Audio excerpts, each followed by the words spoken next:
अंधारामध्ये number plate नसलेली संशयास्पद अल्टो कार उभी असल्याची माहिती मिळताच रेवदंडा पोलिसांनी तात्काळ कारवाई करत एका वाहनातून घातक शस्त्रे जप्त केली आहेत.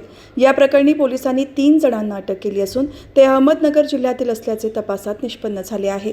पोलिसांनी दिलेल्या माहितीनुसार 22 एप्रिल रोजी रात्री 11:30च्या सुमारास रेवदंडा अलिबाग रस्त्यावरील प्रफुल्ल बारजवळ एक पांढऱ्या रंगाची अल्टो कार संशयास्पद अवस्थेत उभी असल्याची माहिती रेवदंडा पोलिसांना मिळाली. गोपनीय माहितीच्या आधारे पोलिसांनी तातडीने घटनास्थळी धाव घेऊन कारची झडती घेतली. या झडतीमध्ये पोलिसांना धारदार शस्त्र आढळून आली. पोलिसांनी कारमधील तिघांना ताब्यात घेतले. तपासादरम्यान हे तिन्ही आरोपी अहमदनगर जिल्ह्यातील पारनेर तालुक्यातील शिरपूर गावचे संतोष उचाळे, आलकुटी गावचा महेश शिंजाड आणि राजू जाधव असल्याचे समोर आले आहे.